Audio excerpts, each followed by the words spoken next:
Gimel Beshvat, Taf Shin Samer Zain, le 11 février de l'année 2007. Réception du témoignage de Madame Orstein à son domicile, rue des Maapilim, numéro 16, à Natania. L'entretien est reçu, le témoignage, plus exactement, est reçu par Tov Yudi. Madame Orstein, où et quand êtes-vous née, s'il vous plaît? Je suis née le 24 janvier 1937 à Irlin parce qu'il y avait une meilleure clinique de maternité qu'à Maastricht où ma famille vivait. Erlen, c'est en Hollande. Exact. Précisez. Exact.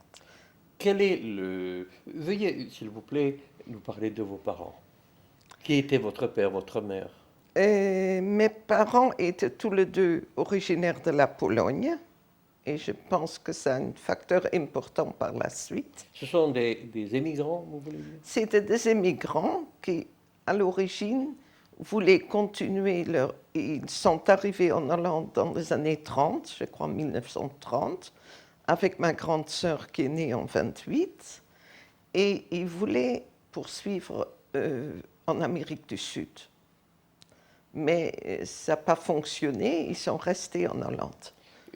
Votre père s'appelait et votre mère? Mon père s'appelait Josef Kirchner. Vous êtes né Kirchner, en fait. Je suis née Kirchner et ma mère s'appelait Ottilia Roat. Ma mère avait déjà passé une année en Hollande après la Première Guerre mondiale chez son frère aîné qui habitait à La Haye. De là, cette idée de la Hollande comme pays intermédiaire. Mais vos parents natifs de Pologne, Oui. d'où, si vous vous souvenez? Mon père de Przemyślani et ma mère de Lwów. Et que faisaient vos parents pour subvenir à leurs besoins, à vos besoins, en fait? En Hollande, Oui. vous voulez dire? Oui, quand vous, à Oui. combien vous vous souvenez? Mon bien père sûr. était commerçant et ma mère ne travaillait pas. Commerçant en... En textile et meubles et tout ce qui est nécessaire dans une maison. Quelle langue parlait-on à la maison, par exemple? À combien vous vous Avec souvenez? nous, mes parents parlaient le néerlandais et entre eux, ils parlaient le polonais. Le polonais, Entre eux. pas le yiddish. Non, ma mère n'aimait pas beaucoup le yiddish, c'était pas son... Elle n'aimait pas trop. Mais entre eux, ils parlaient le polonais. Dans quel cadre familial pourrions-nous dire que vous avez grandi? Moi, je suis née donc en 1937 et les premiers souvenirs étaient quand même déjà très tendus parce que la majorité de la famille, aussi bien de mon père que de ma mère, se trouvait en Pologne. Et les courriers et les contacts qui étaient avec leur famille commençaient à être de plus en plus durs. Philochet, c'est-à-dire, dans le cadre familial, c'est-à-dire vous veniez d'une famille religieuse, traditionnaliste, Plutôt traditionnaliste. c'est-à-dire vous vous souvenez à la maison Non, de de très certains peu. traits juifs? Non, très peu. Très peu. Maman avait toujours le désir de plus, mais mon père était plutôt traditionnaliste, on dirait maintenant un juif de Kippour. Mais très juif. Tous les deux très Et juifs. ça se traduisait à la maison de quelle façon? Combien vous pouvez vous souvenir?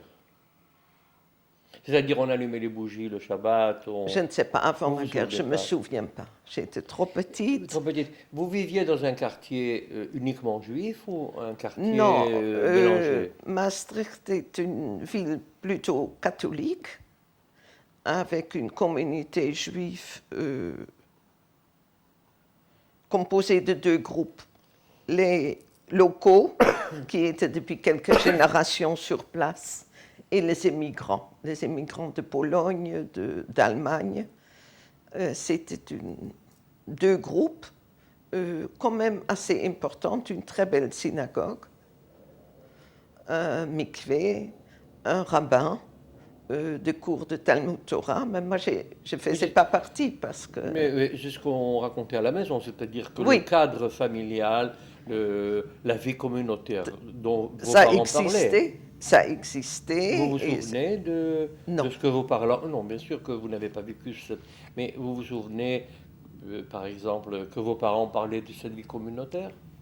non, je m'en souviens, j'avais 3 4 ans, ça je ne me Alors, souviens quelle pas. est la première image de tension à la maison? C'est-à-dire que une sorte de vie pastorale que vous viviez, et D'abord, puis tout d'un coup,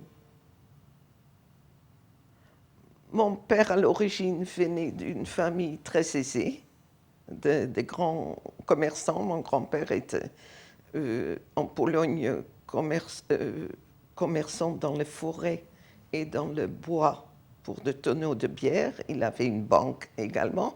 Et mon père en Hollande avait du mal à, quand même à survivre. Donc il y avait quand même l'idée de la parnassin qui était importante.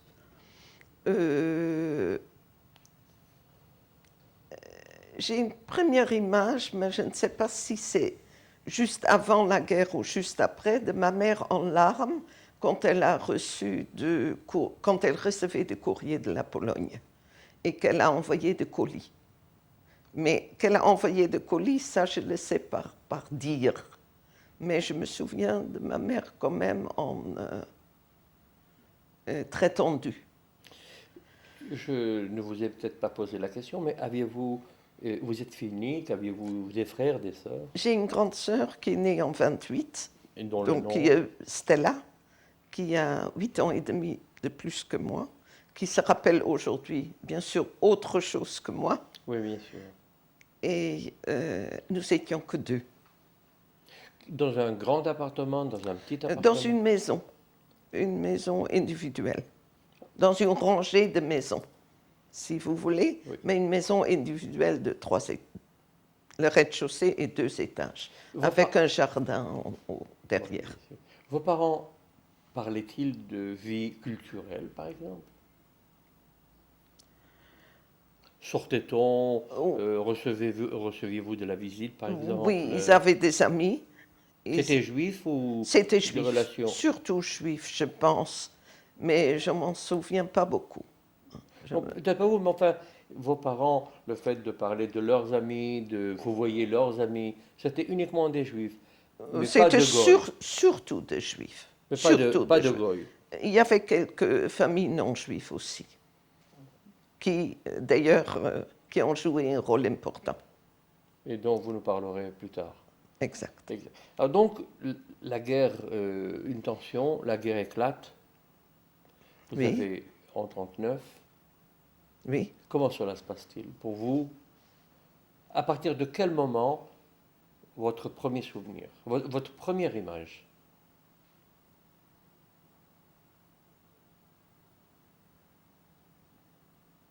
Je pense que c'était plus tard. La première image, je pense que c'était cette histoire de courrier de la Pologne dont je parlais tout à l'heure. La première image de la guerre, c'est peut-être, mais ça a dû être plus tard, Quelle époque à peu près? peut-être 41, quelque chose comme ça, Et alors 1941 Tiens, débute par quoi? que je portais l'étoile. Mais je ne sais pas quelle date ça a démarré. Vous portiez déjà l'étoile. Oui, et je me promenais avec ma sœur dans la rue, on avait tous les deux sur notre manteau une étoile jaune. Et quel est l'effet que cela fait? Quel est l'impact sur deux jeunes enfants qui se baladent dans la rue avec une étoile jaune? Je crois que l'impact pour ma sœur était plus important parce qu'elle était plus grande et elle comprenait davantage. Pour moi, c'est un impact que je suis différente des autres. C'est-à-dire, Je devenais différente de mes copines. vous aviez des amis J'avais au jardin d'enfants des amis qui étaient non juifs. qui étaient non-juifs parce que le jardin d'enfants qui était dans la même pâté de maison était, je crois même catholique, si je ne me trompe pas. Donc, Mais alors, lorsque vous apparaissez dans cette maison d'enfant, Et, avec l'étoile jaune, mais pas quelle est la maison d'enfant, réaction de la donc part ça je ne me souviens pas. Je ne sais pas si je portais l'étoile et j'allais encore au jardin d'enfants, mais une de mes meilleures copines habitait en face de notre maison, qui était non juive? non juive, Non parce que juive. dans les quartiers, il n'y avait pas beaucoup de juifs. Elle était quand même différente. J'étais devenue différente. Alors, Et j'étais déjà différente du fait que mes parents parlaient avec un accent et que c'était des juifs.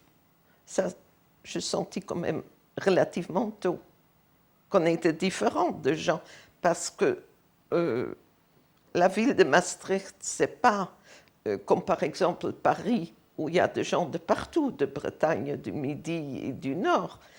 À Maastricht, à l'époque, la plupart des gens étaient de deuxième, troisième génération, quatrième génération de locaux.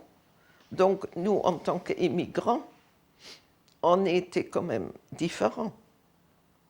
Et mes parents avaient tendance aussi toujours de faire le maximum pour ne pas se faire remarquer. En faisant quoi? En faisant, comment on dit, bas profil, un peu de... aussi bien papa que maman avaient connu la Pologne. Maman avait vécu un pogrom. Ils avaient quand même vécu dans un milieu d'antisémitisme.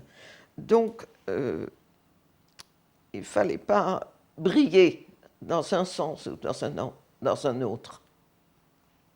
Je comprends. Donc, 1941 arrive, c'est la guerre en fait. Oui. Et vous vous souvenez des certaines impressions à la maison de cette guerre qui a commencé? Oui, Cela change-t-il quelque chose à vos habitudes? oui, oui, certainement. Je me souviens, mais je ne sais pas si c'était en 41, un peu plus tard. Mes parents commençaient à mettre certaines affaires en garde chez une famille non juive qui a joué un rôle important que mes parents avaient connu lors de vacances d'été en Belgique, dans un village dans les Ardennes. Une famille très connue dans la ville et qui avait 5 enfants, dont la plus jeune avait l'âge de ma sœur. Et ils avaient, on peut dire, des relations formelles avec cette famille. On se saluait dans la rue, bonjour madame, bonjour monsieur. Et au début de la guerre, mes parents sont allés voir ces gens. Et ont commencé à leur confier nos biens. Ça veut dire quelques biens, quelques tableaux, quelques petites choses, quelques souvenirs. Et la relation avec ces familles s'est approfondie.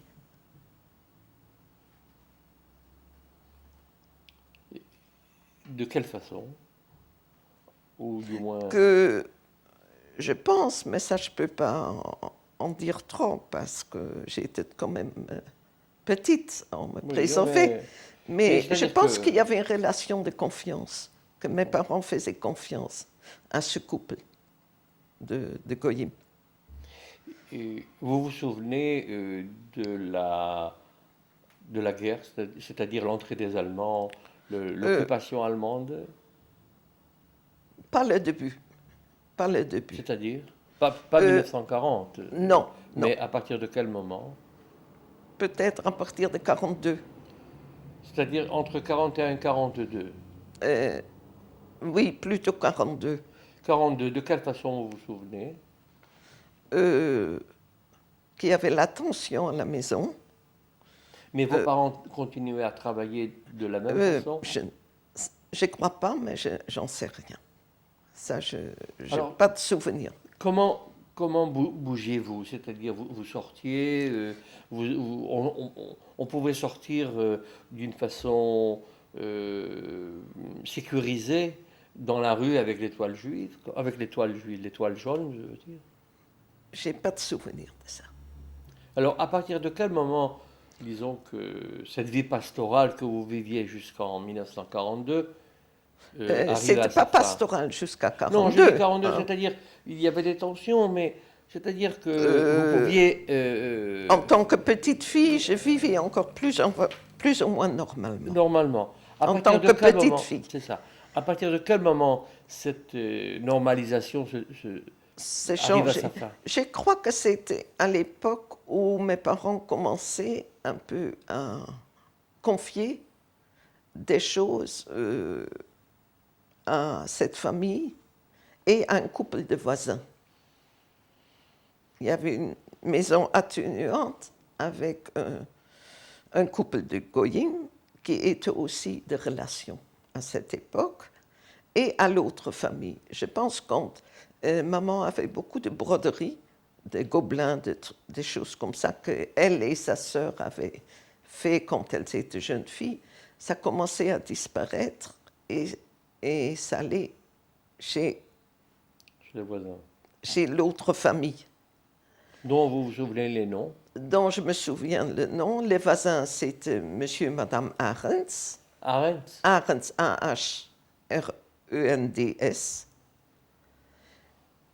qui avait 4 ou 5 enfants. Mais ils étaient de Chrétiens. chrétiens. Chrétiens. La dame était belge, le monsieur était hollandais. Chrétien catholique. Oui, bien sûr. Et l'autre famille, c'était monsieur et madame Schellings, qui avaient 5 enfants. Mais vous regardait-on d'une façon qui voulait dire il va falloir aussi vous mettre à l'abri? Parlait-on de... Peut-être pas au Comme- début. Peut-être, ça je ne sais pas. C'est-à-dire à partir de quel moment vous dites pas au début, mais alors donc à quel moment? En 1942, il y a eu une période où nous allions, où mon père commençait à réaliser qu'il ne fallait pas rester, qu'il fallait se mettre à l'abri. Et je pense que le fait qu'ils étaient originaires de la Pologne, mes parents étaient plus méfiants, si vous voulez, que d'autres gens. Parce Ils étaient que, plus prudents. Ils savaient qu'est-ce que c'était l'antisémitisme. parce que les autres, entre guillemets, pensaient être plus optimistes que cela allait se passer, Oui, mais vos parents étaient plus en état d'alerte. ils étaient plutôt en état d'alerte, bien que c'était plus mon père que ma mère. Parce que ma mère, dans toute la période de tension, je me souviens quand même qu'elle se dit malade et elle s'est mise au lit. Elle a dit à mon père, je suis malade, je ne bouge pas, et si on nous amènera, je peux travailler là où tous les juifs seront. Donc il y avait quand même en 1942 une forte Mais il y avait une forte pensée pensée que de c'est transfert. de transfert de juifs. Mais alors, vous entendez le mot transfert, vous êtes une enfant, transfert, vous posez la question Non, non, non. c'est-à-dire cela vous a marqué le mot transfert quand même. Oui, Là, mais on plus tard, plus tard, vous avez réalisé. mais à ce moment, non. Et là a commencé une période où mes parents voulaient partir en Suisse, voulaient s'enfuir en Suisse. C'était un Et- essai, en fait. Comment? Un essai, vous vouliez dire? Non, ils voulaient s'enfuir en Suisse. Mais ils n'ont pas tenté le... Oui, ils ont tenté. Et ça veut dire par M. Schellings, que je nommais avant, ils ont eu contact avec un baron belge, un baron qui s'appelle Schoenmaker, et qui organisait, il semblerait, des groupes, des gens qui partaient à pied par la Belgique et la France en Suisse. Donc mes parents ont joué avec cette idée et ils ont voulu réaliser ce projet. Cependant, ce monsieur ne pouvait pas prendre une petite fille de 4 ans parce qu'il fallait marcher la nuit. Un enfant peut pleurer, il peut avoir des crises d'angoisse. Donc, il commençait à avoir un peu l'idée qu'il fallait chercher pour moi une autre solution. Entre-temps, la situation s'aggravait parce que dans les environs, à Eer, qui est une banlieue de Maastricht, en juillet ou août 1942, on a pris le premier groupe. Une grande rafle. Une grande rafle, et puis après, il y a eu des rafles. Non, là-bas, c'est une rafle de scolaires, des enfants juifs. Et à ce moment, déjà avant peut-être, il y avait question qu'ils ramassent des gens la nuit. Donc il y a eu une période de plusieurs mois, je pense de juillet à novembre 1942, où nous allions tous les soirs chez la famille Schellings dormir, pour ne pas être à la maison.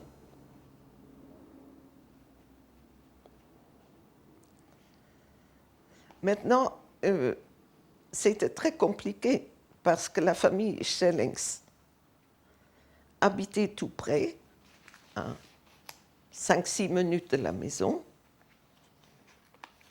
Et nous étions connus aussi dans le quartier parce qu'il y avait, comme je l'ai dit avant, pas beaucoup de juifs. Donc,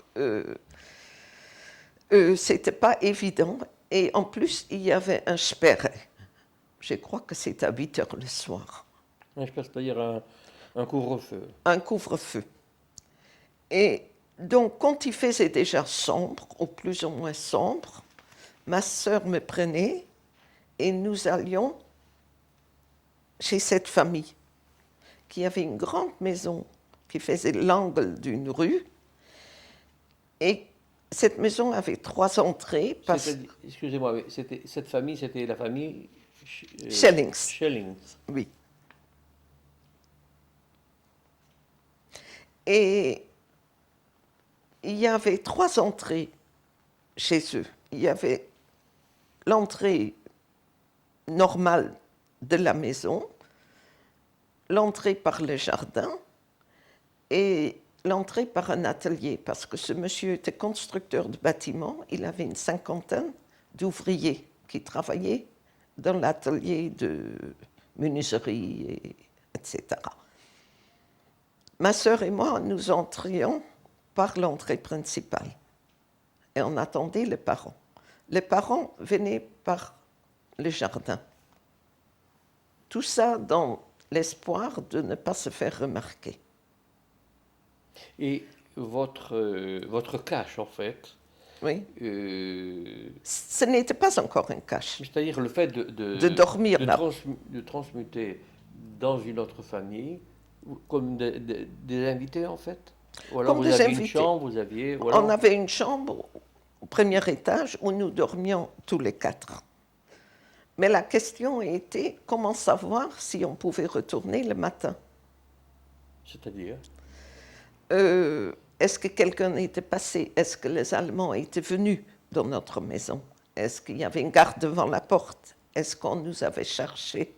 Est-ce que vous envoyez un éclaireur avant? Alors la Madame Schellings, qui était très croyante, donc ça choquait personne qu'elle allait très tôt à la messe. Elle allait à la première messe, qui a dû être vers 6 heures. Et au retour de la messe, elle passait devant notre maison et la maison de voisins. Et nos maisons avaient un rebord de fenêtre à l'intérieur, où d'habitude aux Pays-Bas, on pose des plantes, de petits pots, de petits bricoles. Et la voisine posait là-bas un livre. Et le livre était soit ouvert, soit fermé. Et c'était le signe pour que nous puissions revenir. Mais donc, toute cette période... Ça durait 4 mois à peu près. 4 mois. Mais comment faisaient vos parents pour subvenir à leurs besoins? Je ne sais pas. Je ne sais pas. Je pense que mon père ne travaillait plus réellement. Ils ont dû avoir des réserves. Je pense. Mais le fait de vivre cette partie de cache-cache, si Oui. j'oserais dire, vous le preniez de quelle façon? Le fait de ne pas dormir à la maison, d'avoir ce signe extérieur, de comment viviez-vous cette enfance? Je n'ai pas de souvenir particulier de ça, parce qu'il y avait papa, maman, il y avait ma sœur, il y avait cette autre famille Mais qui était extrêmement gentille. mais leurs enfants qui avaient peut-être le même âge que vous, Non, qui étaient tous plus grandes, plus grands que vous. entre 14 et 21 à peu près. Donc moi j'ai été, même chez eux, j'ai été choyée, parce que j'étais la petite. Et Donc vous étiez déjà en 1942. j'avais 5 ans. Ensuite, l'année se déroule, 42, l'année 43 peut-être arrive. Non, le 11 novembre 42, ça devenait,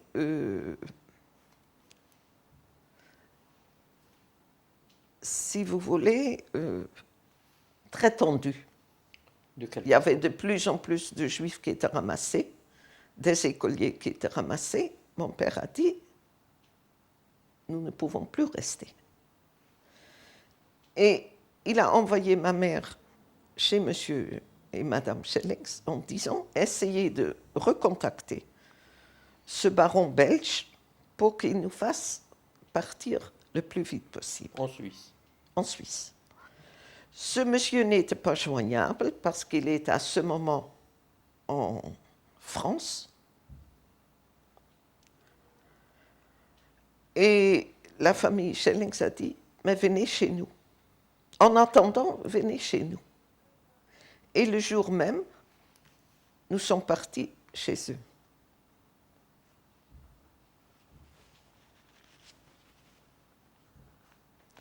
Ça veut dire, ma sœur et moi j'avais ma poupée dans mes bras, la poupée qui se trouve actuellement chez ma petite fille de 3 ans, que j'ai pu sauver. Et nous sommes allés chez eux. Chez la famille Schellings. Schellings. Et à peu près une demi-heure après, mes parents sont arrivés et mon père s'est évanoui. Je le vois par terre, dans la cuisine, chez la famille Schellings. Et pour quelle raison c'est qu'il est là? Je pense que c'était le trop de tension,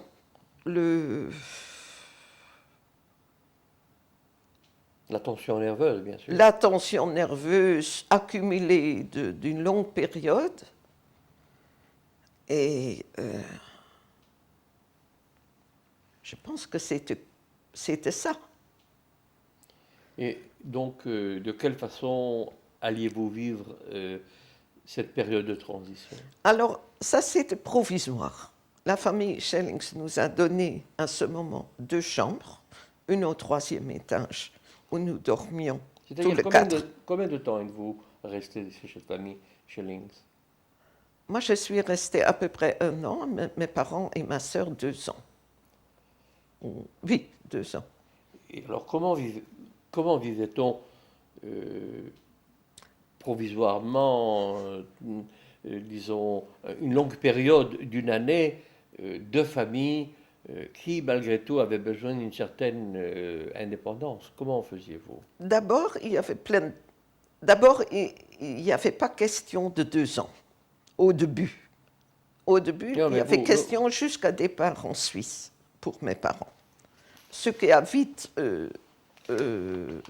dû s'arrêter parce que ce n'était plus possible. Mais dans la perspective du départ de Suisse, moi j'ai été pris en charge par un ouvrier de M. Schellings, un résistant belge qui s'appelait M. Alberts. C'est-à-dire, on vous a pris en charge pour quelle raison? Et ils m'ont pris avant qu'ils savaient encore qu'ils ne partaient pas en Suisse. C'est-à-dire que, si je vous comprends bien, vos parents ont décidé de vous mettre à l'écart. De me De ne mettre pas- à l'écart. De ne pas être groupé. Donc, vous êtes pris en charge par M. Albert. Monsieur et Madame Albert, qui, Qui, dans cette perspective de la Suisse, où ce n'était pas possible qu'une petite fille marche par la Belgique et la France jusqu'à la Suisse. Donc, vous